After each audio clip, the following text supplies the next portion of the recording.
नमस्कार, स्वागत है आप सभी का। सीधा सवाल देख रहे हैं, आपके साथ मैं हूं पंकज रौतेला। उत्तराखंड इन दिनों सियासी झंझावातों से गुजर रहा है। हरीश रावत के नेतृत्व वाली कांग्रेस सरकार में कैबिनेट मंत्री समेत कुल 9 विधायकों की बगावत ने सूबे को जबरदस्त राजनीतिक अस्थिरता के दौर में धकेल दिया, इस ओर धकेल दिया। अब इससे सहयोग कहा जाए या फिर विडंबना, ये 100% सच है कि 15 साल पहले 9 नवंबर 2000 को जब उत्तराखंड देश के मानचित्र पर 27वें राज्य के रूप में वजूद में आया, पहले ही दिन से राजनीतिक अस्थिरता ने इसमें घर करना शुरू कर दिया था। और वो दौर और आज का दौर, उत्तराखंड की पूरी कहानी, जी हां, सियासी कहानी, और इस कहानी पर होगा सीधा सवाल आज।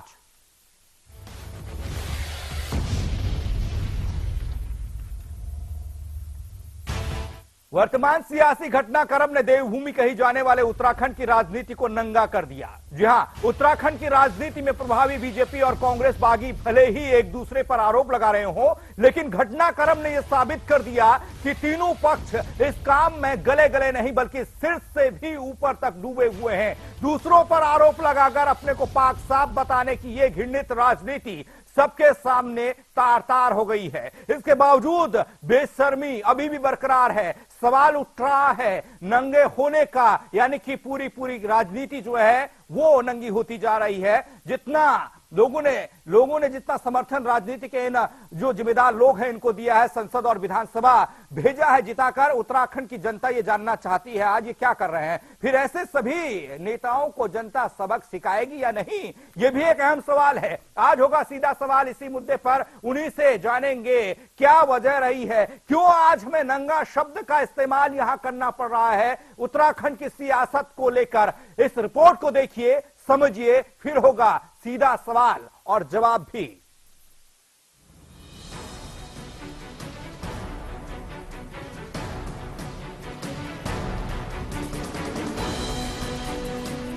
पंद्रह साल का उत्तराखंड, राजनीतिक उथल पुथल, नेताओं के बदले चेहरे, चाल में नहीं दिखा बदलाव, सूबे के चरित्र के साथ होता रहा खिलवाड़, आज भी हो रहा है जनता की उम्मीदों से खिलवाड़।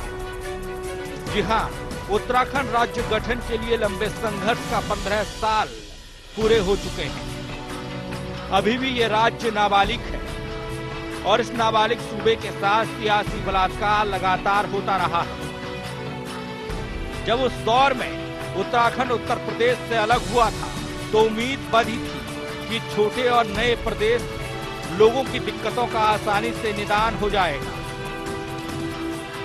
लेकिन राज्य स्थापना के 1.5 दशक बाद भी प्रदेश में राजनीतिक उथल पुथल का दौर जारी है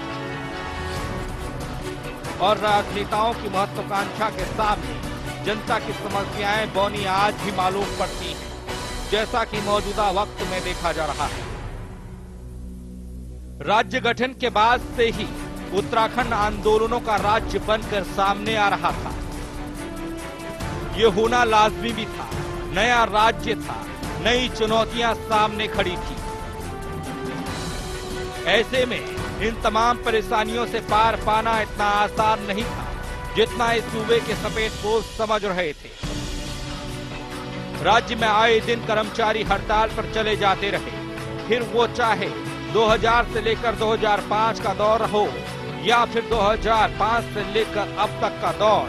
कर्मचारियों की विभागीय यूनियनें निरंतर और बारी बारी से हड़ताल करती रही, या सीधे शब्दों में कहा जाए तो सूबे में मौके मौके पर हो हल्ला होता रहा।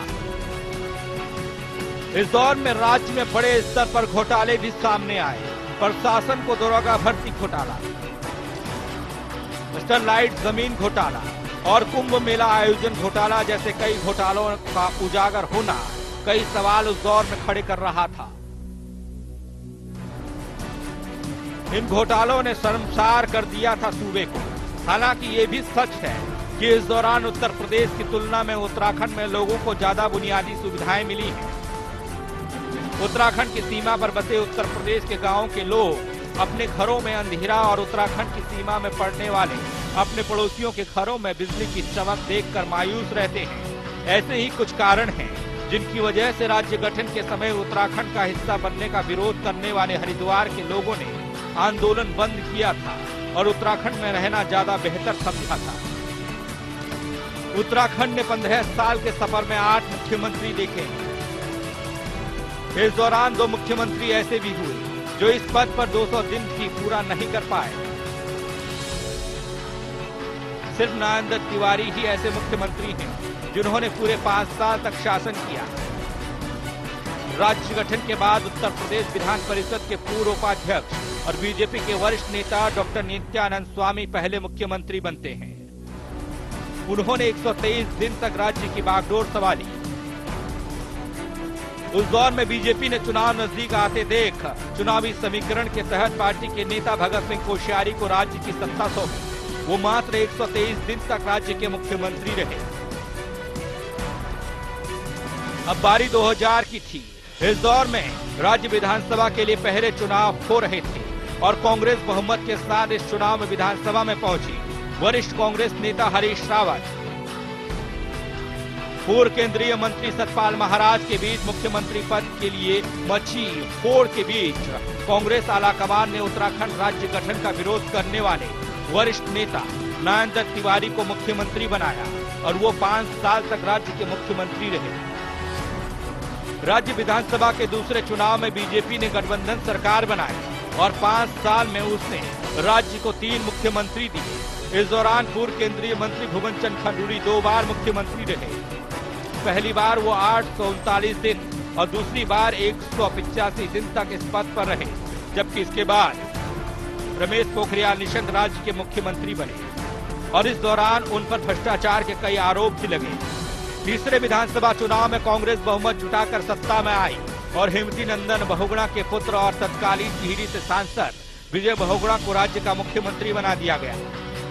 उन्होंने कांग्रेस के बड़े नेताओं को नजरअंदाज करते हुए अपने पुत्र को अपनी विरासत सौंपनी चाहिए, लेकिन उनके पुत्र को लगातार 2 बार टिहरी लोकसभा सीट से मुंह की खानी पड़ी। बहुगुणा की इससे बहुत किरकिरी हुई और कांग्रेस हाईकमान ने कत्तावर नेता हरीश रावत को केंद्रीय मंत्रिमंडल से हटाकर उत्तराखंड की बागडोर सौंपी। रावत के नेतृत्व में अल्पमत में कांग्रेस ने विधानसभा की 3 सीटों पर उपचुनाव जीता और कांग्रेस को अपने दम पर सत्ता में बनाए रखा। उस दौर से लेकर इस दौर की ये कहानी बताती है कि प्रदेश में किस तरह से सियासी अस्थिरता का दौर चलता रहा है। नेता बदलते रहे हैं, नेता मौज काटते रहे हैं, अपनी खींचातान में एक दूसरे की टांग खींचते रहे हैं और सूबे का बेड़ा गर्क होता रहा। ऐसा कुछ इस दौर में भी देखने को मिल रहा है। सियासत के महारथियों ने बार बार उत्तराखंड के सपनों का चीरहरण किया है, बारी बारी किया है। ऐसे में ये समझना थोड़ा मुश्किल हो जाता है कि उस आंदोलन का क्या होगा। उस आंदोलन के दौर में जिन लोगों ने अपनी जान की परवाह किए बिना अपने परिवारों की जीते जी तिलांजलि दे दी थी, उनके सपनों का आज क्या हो रहा है। Pankaj Rautela, India crime.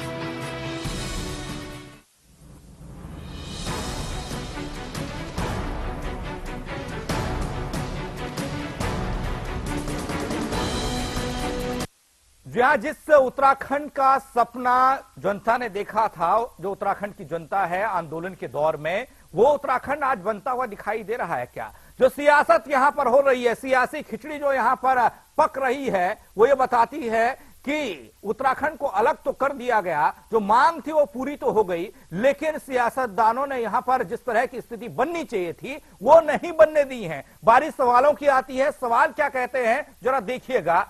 उत्तराखंड में आखिर कब होगी जनता की जीत? अपनों की टूटन से सबक लेंगे क्या हरीश रावत? बगावत हुई है और उसको लेकर क्या एक्शन लेगी अब कांग्रेस? उत्तराखंड की उथल पुथल से राजनीति का स्तर क्या गिर रहा है?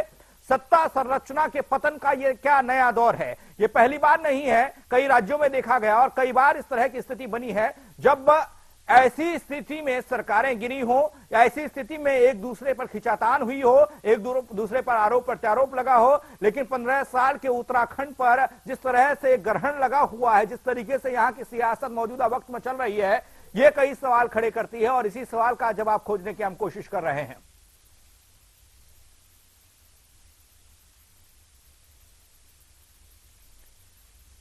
तो इन्हीं सवालों का जवाब आज हम खोजने की कोशिश अपने सीधे सवाल में करेंगे और जिम्मेदार ही जवाब देंगे, जिनकी जवाबदेही बनती है कि वाकई में उत्तराखंड का सपना जो आंदोलनकारियों ने उस दौर में देखा था, क्या इस दौर में वो हकीकत में तब्दील होता दिखाई दे रहा है। स्थिति उत्तर प्रदेश से थोड़ी सी बेहतर जरूर लगती है, लेकिन राजनीति की स्थिति इतनी बेहतर मालूम नहीं पड़ती है। 15 साल के अंतराल में 8 मुख्यमंत्रियों का बदल जाना और अभी भी आरोप प्रत्यारोप के दौर में एक दूसरे की टांग खींचना, जनता के मुद्दों का गौण होना, यह बताता है कि यहां के सियासतदान कितने गंभीर हैं और कितने महत्वपूर्ण योजनाएं चलाई जानी चाहिए थी, लेकिन वो काम नहीं हो रहा है। दो मेहमान मेरे साथ जुड़ रहे हैं, पहले उनसे आपका परिचय करा दूं। यूसुफ कुरैशी जी कांग्रेस से मेरे साथ जुड़ रहे हैं, विनय शर्मा जी बीजेपी से मेरे साथ जुड़ रहे हैं। आप दोनों मेहमानों का स्वागत है साहब सीधा सवाल में। और आज बात होगी उत्तराखंड की, आज बात होगी उत्तराखंड की जनता की कि वाकई में कैसी स्थिति बनी है आज। क्या उत्तराखंड की जनता ने इस दिन देखने के लिए उत्तराखंड को अलग राज्य बनाने की मांग उस दौर में की थी जब उत्तरांचल इसका नाम था, लेकिन स्थितियां और जो सवाल हैं वो बहुत सारे हैं। विनय जी, सवाल की शुरुआत आपसे करूंगा, चर्चा की शुरुआत आपसे करूंगा। पहली प्रतिक्रिया क्या होगी उत्तराखंड को लेकर आपकी? आप ये देख लीजिए, उत्तराखंड में जो वर्तमान समय में स्थिति आई है, ये कैसे आई है? ये सब कांग्रेस की देन है। उसके अपने ही विधायक उससे टूट रहे हैं, संतुष्ट नहीं है। आज तक उत्तराखंड में त्राही त्राही मची हुई है। आज उत्तराखंड जैसे ऊपर आप चले जाओगे तो पानी की कमी है, चारों तरफ इतना टैक्स बढ़ा दिया गया है इस रावत सरकार ने कि अपने ही उनका विरोध कर रहे हैं। इसमें भाजपा क्या करेगी? भाजपा पर आप बिना मतलब के जो आप आरोप लगाते हो, ये इनके हरक रावत सिंह हमारे थे क्या? इनके थे ना। विजय बहुगुणा हमारे थे क्या? इनके थे। ये सारे लोग टूट रहे हैं, ये स्थिति के जिम्मेदार कांग्रेस है। इसमें भाजपा का क्या विलेम लगाने की जरूरत है? भाजपा ने तो हमेशा चाहा कि हम ये कह सकते हैं, थोड़ा सा अपनी महत्वाकांक्षाओं को दरकिनार करते हुए मैंने एक सवाल पूछा था और इस सवाल का जवाब ईमानदारी से साहब मैं आपसे जानना चाह रहा था कि वाकई में 15 साल के अंतराल में बीजेपी की सरकारें भी रही, कांग्रेस की सरकारें भी रही, लेकिन इस दौरान जनता के हित को लेकर किसी ने बात नहीं की और अपना फायदा सबने देखा। उसमें बीजेपी भी शामिल है, कांग्रेस भी शामिल है। ईमानदारी से कहिएगा।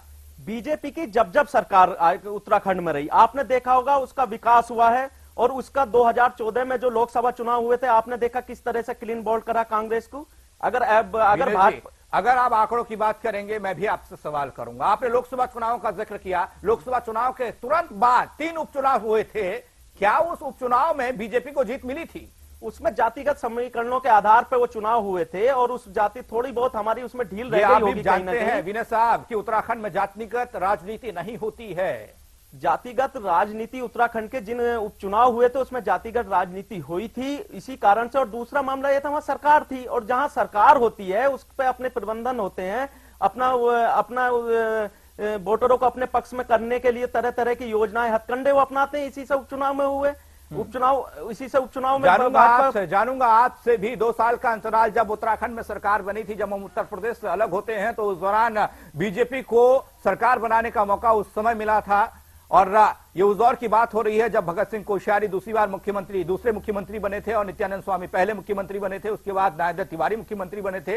एक छोटे से अंतराल में, यानी कि उत्तराखंड का विधानसभा का चुनाव नहीं हुआ था, उत्तर प्रदेश से जब हम अलग होकर आए थे तो उसी दौरान उसी सरकार को आगे बढ़ाया गया था। लेकिन ये बात भी मैं आपसे करूंगा, उसके बाद जो आपका शासन रहा है उस पर 3 बार मुख्यमंत्रियों का बदल जाना और स्थिरता का दौर क्या बीजेपी ने नहीं चलाया है?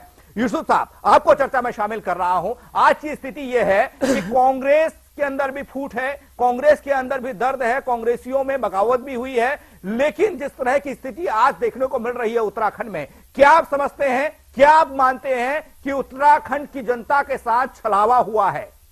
बेशक, इसमें कोई दो राय नहीं। जो एक स्थिर सरकार थी हरीश रावत जी के नेतृत्व में, जो उत्तराखंड का विकास हो रहा था, तरक्की हो रही थी, चारों तरफ खुशहाली का माहौल बनाया जा रहा था, ये भारतीय जनता पार्टी की जो केंद्र में सरकार बैठी हुई है उसको ये बहुत ही अजीब और बहुत खड़क रहा था कि किसी तरीके से उत्तराखंड में अस्थिरता पैदा की जाए। क्योंकि जिस प्रकार से शांति पैदा की थी, विकास की थी हरीश रावत जी ने, उसी षड्यंत्र के तहत, देखिए हर पार्टी के अंदर मतभेद होते हैं, मनभेद भी होते हैं, लेकिन जब उसको हवा दिया जाता है, प्रलोभन दिया जाता है सरकार को अस्थिरता, और केंद्र में बैठी हुई सरकार करे, ताज्जुब की बात है, आश्चर्य की बात है कि 9 विधायकों से बगावत की गई। जहां भारतीय जनता पार्टी की सरकार है, उन विधायकों को सह सम्मान हवाई जहाजों से ले जाकर 5 स्टारों में ठहराकर हरियाणा के मान और सम्मान देकर इस तरीके से रखा गया कि जैसे विदेशी कोई अतिथि मानो ओबामा के कोई मेहमान आए हों, और जिस तरीके से नरेंद्र मोदी उनका सत्कार करना चाहिए था, इस प्रकार से टूटे हुए नहीं, जो दलगत राजनीति से ऊपर ऊपर करना चाहिए था। जायज है, आप सही सवाल कर रहे हैं, उसका जवाब बीजेपी के नुमाइंदे जो बैठे हैं वो जरूर देंगे, लेकिन आज की स्थिति कैसे बनी है, क्यों बनी है, इसका जवाब देंगे आप? नहीं, आज की स्थिति तो जो भारतीय जनता पार्टी ने जो अस्थिर अभी तक जो चाहते हैं कि तमाम प्रदेशों के अंदर जनता द्वारा चुनी हुई सरकारों को अपदस्थ करके भारतीय जनता पार्टी राष्ट्रपति शासन करे, और फिर उसके बाद में वहां ये चाहती है अस्थिरता पैदा हो जाए, इससे विकास की रुकावट क्या एक लोकतांत्रिक देश में इस तरह से काम हो सकता है क्या? लोकतांत्रिक देश के अंदर ये देखिए, लोकतंत्र देश में ये लोकतंत्र की हत्या करने का षड्यंत्र किया गया था, जिसको माननीय न्यायालय ने, वो हाई कोर्ट रही हो या हमारी सुप्रीम कोर्ट रही हो, उन्होंने भारतीय संविधान की एक तरीके से रक्षा की है। और उत्तराखंड की जनता, आप ये बात जो कह रहे हैं रक्षा जरूर की है, इसीलिए न्यायपालिका रखी जाती है, और अक्सर जब विधायिका न्यायपालिका में जाएगी और इसके मुद्दे न्यायपालिका में जाएंगे तो सरकारों की जरूरत ही क्या मालूम पड़ेगी इस देश में। लोकतंत्र का आप जिक्र करते हैं, सरकार बनाने का आप जिक्र करते हैं, जनता चुन के आप लोगों को भेजती है, और ऐसे में अगर आप लोग इस तरीके का काम करेंगे, मैं बगावत के जिक्र भी कर रहा हूं, उस पर भी बात करूंगा, लेकिन जब न्यायपालिका को दखल देना ही है, उसको सुनवाई करनी है, तो सरकारों की जरूरत क्यों है इस देश में? ठीक बात है। केंद्रीय सरकार, जो केंद्र में सरकार बैठी हुई है, उसको अगर ये कार्य ना करती, संविधान की हत्या ना करती, प्रजातंत्र की हत्या ना करती, निर्वाचित सरकार की हत्या ना करती, तो न्यायालय को आपके जो लोग हैं, आपके अंदर के ही लोगों ने जो बगावत की है, उन्होंने ही लोकतंत्र की हत्या की है, क्योंकि जनता ने उस दौर में उनको वोट दिया था। सुनिएगा, जनता ने उस दौर में उनको वोट दिया था जब वो हाथ दिखाकर जनता के सामने गए थे, वोट मांगा था उन्होंने कांग्रेस के बल पर, और उसके बाद छलावा कांग्रेस के साथ किया, छलावा जनता के साथ किया, यानी कि आपके पार्टी के अंदर ही कुछ ऐसे लोग थे जिन्हें आप तक नहीं पहचान पाए। नहीं, प्रलोभन दिया गया, षड्यंत्र किया गया, मतभेद हर दल में होते हैं, सरकार में भी, राजनीति के अंदर, विधायकों के अंदर भी आपस में मतभेद होते हैं। ऐसा नहीं है कि जब हमारे बहुगुणा जी मुख्यमंत्री थे उनसे को कुछ लोग मतभेद ना रखते हो, लेकिन इसके मायने ये नहीं कि उसको केंद्र सरकार उसको षड्यंत्र करे और हवा दे और प्रजातंत्र की हत्या करे और बगावत कराए और वहां को उसकी स्थिर कर दे, उस सरकार को जो स्थिरता के साथ वहां के विकास कर रही हो, कार्य कर रही हो। तो ये षड्यंत्र किया गया था सरकार। हम ये समझते हैं कि अगर एक परिवार में, एक घर में सभी लोग एकजुट हैं, सभी लोग मजबूत हैं, और वहां पर ठनक बनक नहीं हो रही है, बाहर का आदमी कोई भी आकर कोई काम नहीं कर सकता, किसी की मजाल ऐसी नहीं हो सकती है, यानी कि अपने अंदर एक घुटन महसूस कर रहे थे। उस दौर की तमाम चीजें हमने सुनी भी है, देखी भी है, हरक सिंह रावत की बाइट भी सुनी है, उन्होंने उस दौर में क्या आरोप लगाए हैं, विजय बहुगुणा किस तरीके से मुखर हुए, हो सकता है उनका अपना महत्वाकांक्षी, कुछ महत्वाकांक्षा उनकी भी रही हो, लेकिन इन सब के बीच ये तो कह सकते हैं कि कांग्रेस के अंदर ही तमाम चीजें गड़बड़ चल रही थी। और अब सवाल ये भी निकलकर यहां सामने आता है, क्या अपनों की जो टूटन है, जो अपने टूट रहे हैं, ऐसे में हरीश रावत कैसे इन तमाम चीजों को संभालेंगे, जो डैमेज हुआ है उसका कंट्रोल कैसे करेंगे यूसुफ साहब? देखिए, हरीश रावत जी की शख्सियत से और उनके नेतृत्व से और उनकी कार्य क्षमता, मैं उनको व्यक्तिगत तौर पर भी परिचित हूं, मैं कांग्रेस से जुड़ा रहा हूं, और वो हमारे कांग्रेस के लीडर प्रदेश स्तर पर भी रहे जब उत्तर प्रदेश और उत्तराखंड एक ही था, तो मैंने नजदीक से देखा है कि उनकी संगठनात्मक जो क्षमता है, जो कार्य करने की उनकी क्षमता है, वो सबको साथ लेकर चलना चाहते हैं। आज भी उन्होंने ये कहा, व्यक्ति विशेष और व्यक्ति के चेहरे पर ही आप कांग्रेस टिकी हुई है केंद्र में, यानी कि जब दिल्ली जाते हैं राहुल गांधी, सोनिया गांधी का चेहरा है, राज्यों की अगर बात करते हैं, आप उत्तराखंड की बात कर रहे हैं, सिर्फ हरीश रावत चेहरा है। कांग्रेस एक पार्टी हुआ करती थी नेहरू के दौर में, इंदिरा के दौर में, और उसके बाद क्या अब ये पार्टी खत्म हो रही है, सिर्फ चेहरे रह गए इसमें? नहीं, देखिए, चेहरा नहीं है। कांग्रेस पार्टी में हमेशा से नेतृत्व जो रहा है, ऐसा नहीं है कि जो सोनिया गांधी है, राहुल गांधी है, तो यही सीताराम केसरी भी नेतृत्व किया है इस पार्टी का, नरसिम्हा राव जी ने भी इस पार्टी का नेतृत्व किया है, और नजरीना गप्पा ने भी इसका नेतृत्व किया है। ऐसा नहीं है कि नेतृत्व जो है वो हमारे चेहरे हैं, करिश्माई नेतृत्व है। सोनिया जी में जो क़यादत है, जो उन परिवार की कुर्बानियां हैं, खिदमात हैं इस देश की एकता के लिए, अखंडता के लिए, वो भारतीय इतिहास के पन्ने और सुनहरी लफ्जों के अंदर लिखा हुआ इतिहास है। और कांग्रेस किसी के इतिहास को, किसी के परिवार के इतिहास को, जो बलिदान का इतिहास हो, कुर्बानी का इतिहास हो, देश की तरक्की का इतिहास हो, देश की तामीर और तरक्की और देश की यकजहती के लिए कुर्बानी का इतिहास हो, कांग्रेस हमेशा उसको सर्वोपरि रखती है और उसको हमेशा उजागर करती है।